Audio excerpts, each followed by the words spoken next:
Good morning, everyone. Let us now actually start with the concepts of microwave and antennas. In the previous class, we have taken one introductory and a discussion kind of session where we have seen what is the significance of microwaves and antenna, that is radar engineering and microwave engineering in the engineering stream. And also we have seen the electromagnetic spectrum.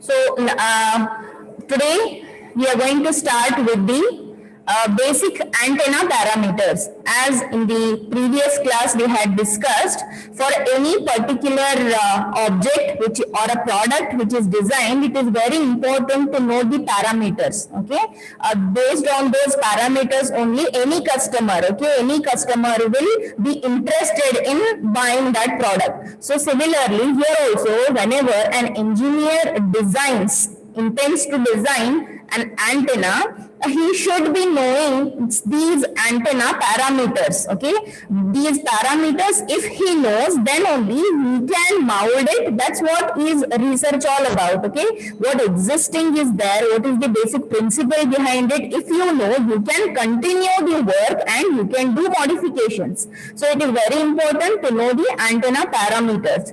So let us discuss the parameters. We have started the antenna basics. You have probably some 10-11 parameters here in your syllabus. It is listed. I have not listed here. I have what I'll do one by one. I'll just keep on taking. Let us first take the parameter, which is a very general parameter applicable to any object, power density. This is a very known term to you, familiar term to you. Power density, or in electromagnetics, the synonym which you have studied is a Poynting vector P, or even you can see here we use S as the notation. Either P or S is used to denote this power density. So power density, how you define? It is the power flow of the electromagnetic wave through a unit area, and the area being considered perpendicular to the power flow. This you can understand by this simple figure. The field lines are there. Some area, probably oval kind of area, you can see it's a cross section. Just imagine it is something like this. Okay, a cone shaped cap. Okay, you might have seen the birthday caps. Imagine that mouth, opened mouth, that is the cross sectional area. If you see, through that area how much power is being radiated, okay, that is passed, that is called power density or the Poynting vector. This is the basic definition of power density in any case. It's a general thing. Now, if E and H are the electric and magnetic field components, you have studied about these field concepts already in electromagnetism. If they exist in a plane containing an area, again you imagine a cone, cap. Just you imagine a cap, some area is there, and through this area some field lines are passing. Okay, and you assume that E and H are the field components. So how you define power density P or S mathematically? It is given by E cross H. It is not multiplication, it is a cross product. You know what is the difference between dot product and a cross product. So E cross H, if you expand it, it will be E into H into, these are the magnitudes of course, and sine theta. Okay, sine is the angle between E and H, that is sine theta, and according to the definition of power density, we have considered the area perpendicular. So you know that in an electromagnetic wave, when EM wave travels, both fields are perpendicular to each other. Now I cannot draw it here. Probably I can just show you how this looks like. You might have seen this. One is something like that. One more like this, something. Okay, this picture I will send you in the group just to visualize EM wave. So E and H field are perpendicular to one another. Hence, theta is 90 degrees. So P is equal to E into H. We are just checking the mathematical relationship for power density. So the relationship between E and H, this we have already studied in electromagnetics, the last chapter. E by H is equal to eta. And eta is called the impedance of the medium, or if you remember, in case in electromagnetics, it was sometimes denoted as Z0, characteristic impedance. If you remember, try to recall. Eta, it is E by H, which is given by square root of mu by epsilon. This is the relation which we have already. We know this. Hope we know this. So according to that, let us just try to simplify this. For a free space, okay, if air is the medium, then how you can mold this equation? Mu is, what is mu? Anyone? You can put it in the chat box, unmute and answer me, no issues. What is mu? Anyone? What is mu? Permittivity. Yes, permeability. Akshata, good. So mu is permeability and epsilon, of course, what it is?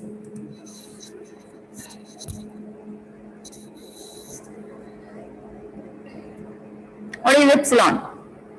You should remember the terms, so I'm just recalling. I'm asking you the questions. What is Epsilon is permittivity. It is absolute what? I want that. Permittivity. Permittivity, yes. It is not absolute, it is permittivity. Okay, absolute term comes after that. So mu and epsilon are permeability and permittivity of the medium. Okay, so if you consider free space as the medium, how you can write this equation? Mu is equal to mu naught into mu r, where mu naught is the absolute value, epsilon naught is the absolute value, and mu r, the suffix r indicates relative value, relative to a medium, what is the value, that is mu r. For a free space, this mu r and mu epsilon r, the relative values are 1. Hence, your equation reduces to square root of mu naught by epsilon naught. So now you just take out your calculator, put the value and tell me what you will get here, because mu naught has a certain standard value, epsilon naught has a certain standard value.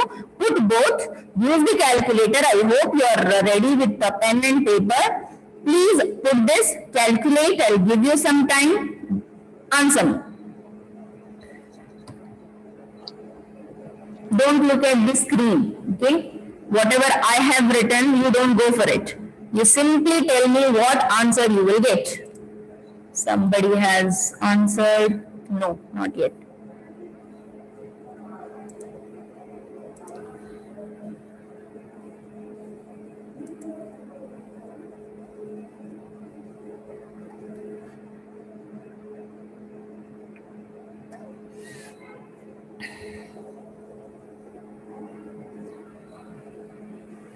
What is mu naught value? I'm sure you might have forgotten it. Google it and see what is mu naught. 18.74. What is the value of mu naught?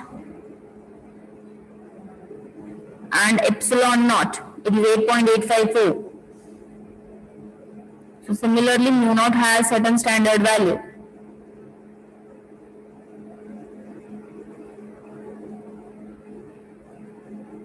19.9. 1.256 into 10 raised to minus 6.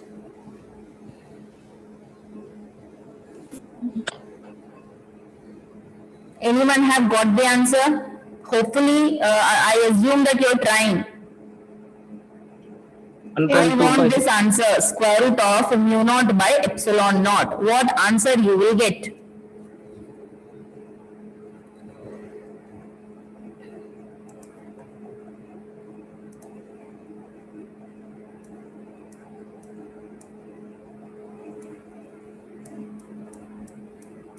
I'm writing it on the screen, you can see it.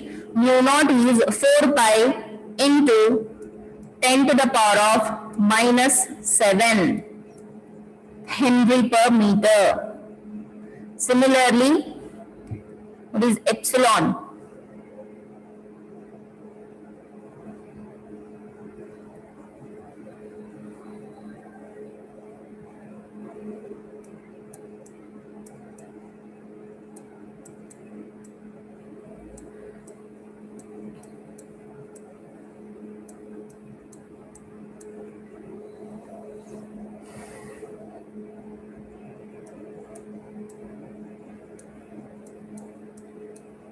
I hope you remember these two values. 8.854 into 10 to the power of minus 12 farad per meter. The above one is Henry per meter, the below one is farad per meter. So now as I have given you the values, please use your calculator and get me the answer.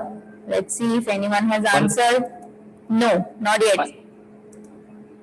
Yeah, somebody has answered. Permittivity value, it is not 3.76. 1 ma'am. Permittivity value is wrong. 8.854. You put both these values in a square root. Now you calculate and tell me what answer you will get. Final answer I want. 1. You will get 1 if you take square root of mu naught by epsilon naught. No, you will not get. If you substitute here 1, still this remains. Substitute mu naught by epsilon naught, these values which I have written here on screen, it is visible. So put this in the square root. Okay, put here divided. Now you calculate. What is the square root of 4 pi divided by 8.854? Check it. 3.76 ma'am, total one. I hope your calculators are with you. Yep, Akshata has answered. It is what she has written. It is 0.376 into 10 to the power of, I think it's a positive value, 10 to the power of 3. Yes, I think it is right. So this is the calculation you will get. Now, if you observe here, this eta, what you are calculating for free space, it is actually the impedance, okay, the resistance for the medium. So resistance is measured in ohms. So the unit for eta will be ohms. So just to try to rearrange this, take the tens powers. If you just multiply it by 1000, you will get 376. I think still some more digits are there here. Some 3-4 digits are there. You can just continue that. You can write it. 376 point something. Some value I'll write it here as 7. I don't know whether it is 7 or not. So if you approximate this, you will get 377 ohm. Okay, so this is the impedance value for the free space, eta value for the free space. Okay, and if you observe on the screen, here I have written as 120 pi. Okay, just calculate what is 120 into pi. Use the calculator and tell me what is equal to. 120 into pi is equal to what? 376.9. 377. You should be quickly answering.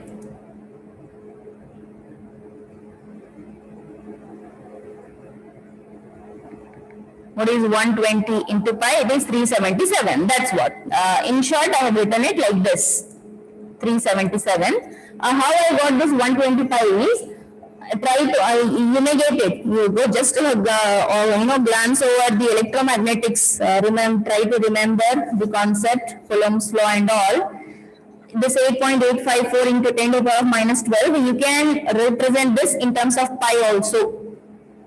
Okay. So if you use that, try to reduce, you will get 120 pi. If you want, I'll do it and give it to you. Okay.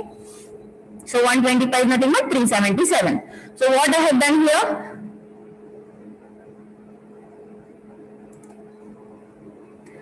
This eta value which we have got just now, you people have only told me 377.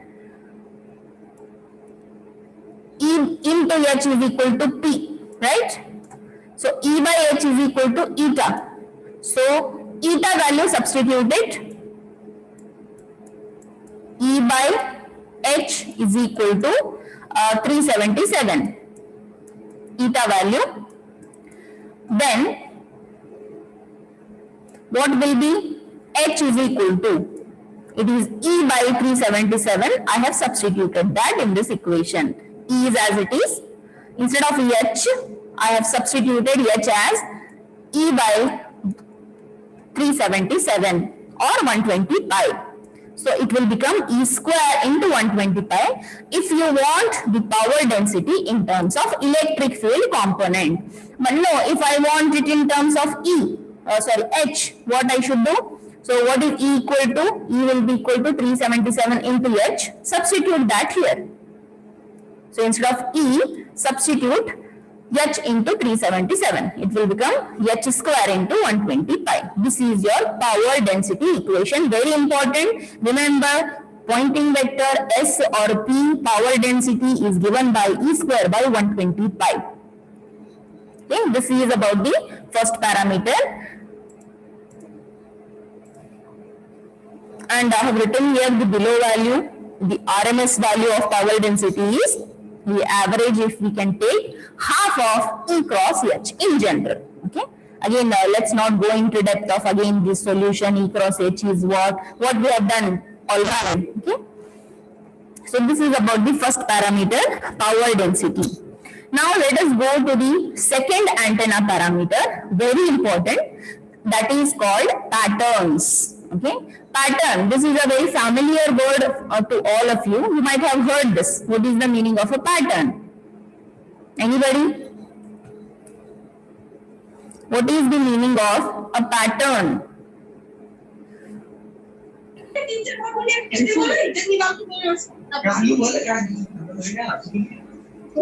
Pattern is nothing but any kind of design, right? So whenever you go to purchase any dress, so patterns you just ask for, right? So designs. So patterns here in antennas refers to the radiation patterns. Whenever an antenna emits radiations, of course, it is in terms of power, the fields, this radiation patterns we are referring to. For this, let me give you one example. Your torch, battery torch. Okay. So whenever you switch on the torch, you will get a beam like this. I just somebody has put something. Just let me see what it is. Sequence. Answer is sequence. Fine. What is the pattern is nothing but sequence. It's correct. So what I was telling about the torch. Assume that this is your torch. It is not looking like a torch. Assume this is your battery. Okay. When you switch on the battery, okay, inside this at the center you have a bulb.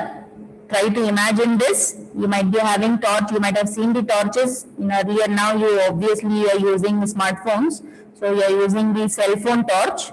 But try to imagine this old battery torch you might be having at your house. So whenever it emits light, okay, it gets spread in this direction like this. Okay, some example I am giving you. If you observe this, how the pattern, the light looks like, at the center you will be having the focused light. At the center maximum light you will get, and surrounding it you will get it light shaded, right? So even you can experience this even in your two-wheelers. When you are riding a bike at night, you switch on the headlights, at the center the focus will be maximum, and surrounding it, it gets spread, the light gets spread in some directions like this. So just to define this pattern, that is how the light distribution, how the power distribution is there, we use these patterns. Okay, so obviously it is not like at the center it is maximum, so I cannot show it on the paper like that. What I will do, I will make use of a graph. I will make use of a graph just to see, just to show the variations of this power or the field of a particular antenna or any object. So, how can I define a pattern? Pattern is, it's actually a radiation pattern. It is a three-dimensional quantity. It involves the variation of a field or a power. That's what I'm telling you. Example, battery torch, the light. Okay, as a function of spherical coordinates theta and phi. So I hope you remember three different coordinate systems you have studied: rectangular, spherical and cylindrical, out of which for patterns it's not a rectangular we are using like this, we make use of spherical coordinate system. That too in spherical coordinates, theta and phi variables we make use of for drawing the patterns. As an example, you can see it here below. I'll show you. Okay, just see this. I'll just zoom it a little bit. You can observe this is one pattern available for some antenna. Okay, it's a 3D, three-dimensional view. If you see these lines, these indicate spherical coordinate system. Okay, and this is your angle phi, this is your angle theta. So theta and phi, with respect to that, the variation of field or power, we show it.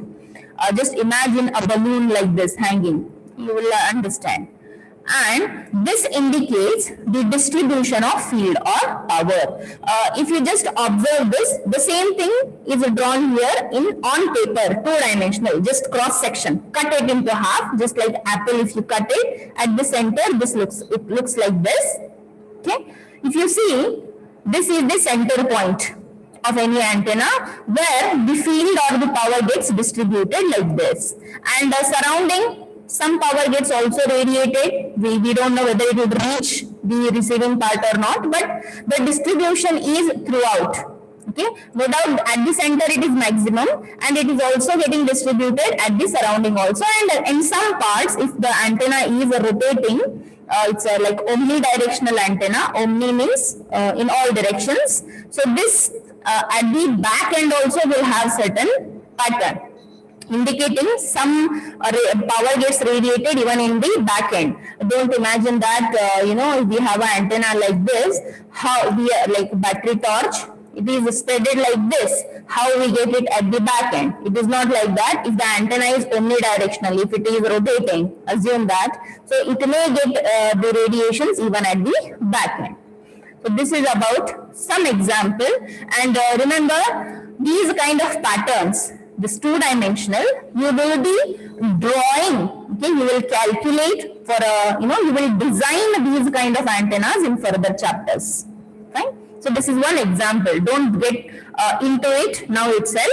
Just look at the figure, try to understand, just put that picture into the mind that this is the pattern, how it looks like, right?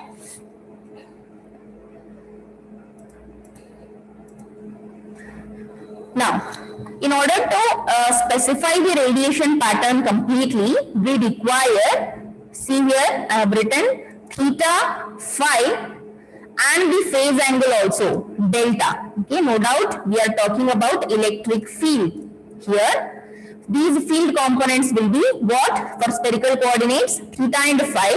And one more is what? Whenever radiations do get into the atmosphere, when the power gets radiated into the air, even the angle with which it is radiating, that is called the phase of that, matters. So theta component, phi component and the phase in general. Okay. Now, this is important. If you have a field component, assume this is your field component. Assume that E theta of theta and phi. Why I have written E is your field. Okay, E indicates the field because we are focusing on the pattern, radiation pattern. We are trying to represent in the form of electric field component. So E, what is this theta and phi? Theta and phi represents those spherical coordinates on which your radiated field or the power is dependent. So these indicates those variables on which the electric field is depending, and it is a theta component. Similarly, E phi component. So if you have a field component, assume this as your field component, E theta of theta and phi. Then, if you divide that field component by the maximum value, we can obtain a normalized field pattern. So, I think you have done the normalization in case of mathematics, probably. Probably in case of I don't remember. Probably parabola and all. When you have studied those, you might have come across normalization concept. Okay, so you should know what is the meaning of normalization. Here I have written here, you can just see the maximum value of this pattern when we divide the field component into maximum value is 1. Here I have written it's 1, and normalized field pattern is given by, no doubt, this is the field component. This n suffix indicates normalized value. N indicates normalized. So this is your original field component, field pattern E theta of theta phi, and this indicates the maximum value of that. If you divide original value with the maximum possible value, you will get it is just like efficiency. Okay, whenever you want to find out the efficiency of any object, you will divide it by 100%, right? You will get to know for 100% how much is your efficiency. It is like that. So you are dividing it by maximum value, you will get what is the value. You will get certain range, and the maximum value you can get is 1. This is about the field pattern.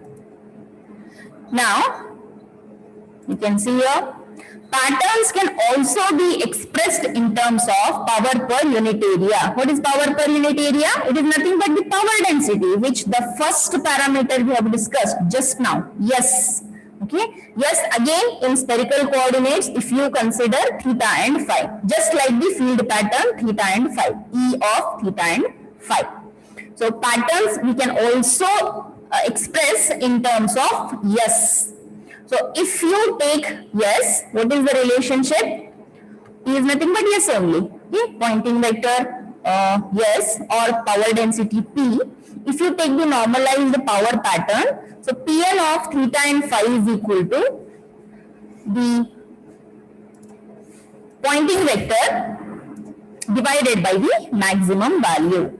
Now, you should know the relationship between field and the power. I think you have already studied this. Anyone? Power is equal to, it is equal to V into I. If you remember, if you just go on simplifying it, you will get the relationship P is directly proportional to E square. If you remember, try to recall it, try to substitute what is V, I think it is E by L or something like that, or P equals to V square by R, P square is nothing but E square by L. So P is directly proportional to E square. That's why here I have written S is the Poynting vector which is given by the combination of both theta and phi components, that too the powers are E square divided by Z naught, because just now I have told you P is equal to Vi or V square by R or I square into R. So R is your impedance or the resistance, that is considered Z naught here, and it is also called intrinsic impedance of the space, and the value just now you have got, it is 376.7 or 120 pi or 377.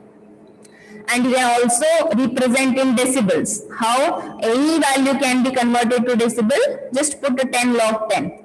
Then you will get whatever value you have, any value in general, some value A.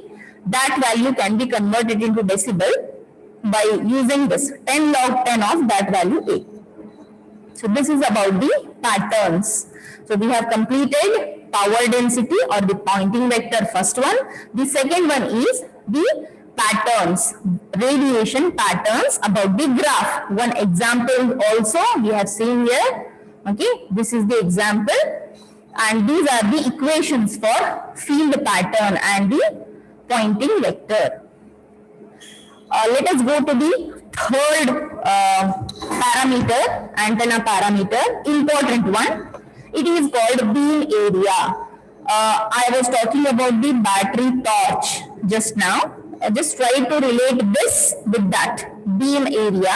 The synonym used for this is beam solid angle. I hope you have understood what all is delta P now. Any doubts? Please you can ask me.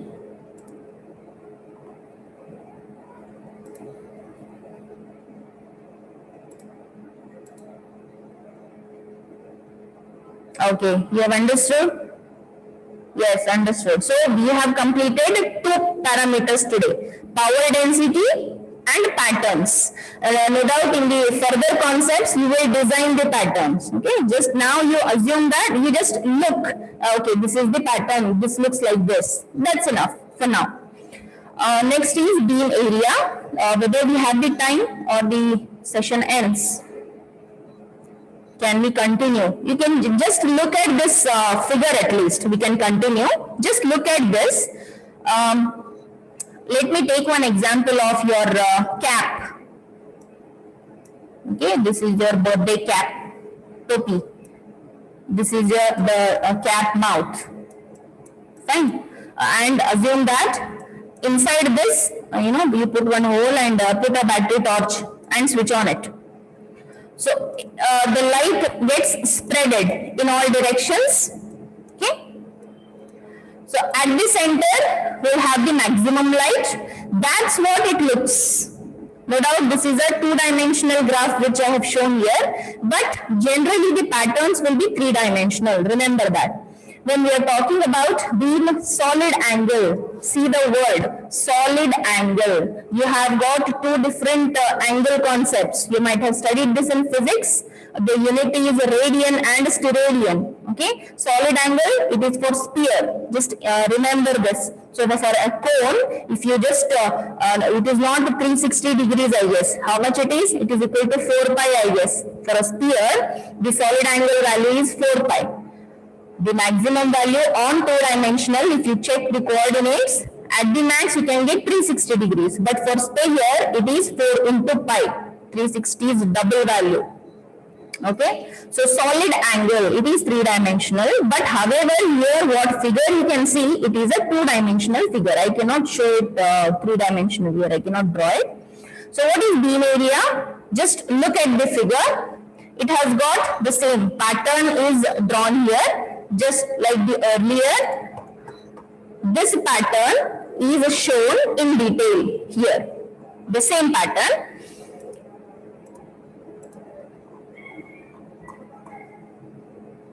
Yes, any doubt? 4 pi, yes, okay. So this center part represents your battery torch. Imagine at the center maximum light is focused. It represents that part and we call this main lobe. Okay, lobe is a word used to describe this.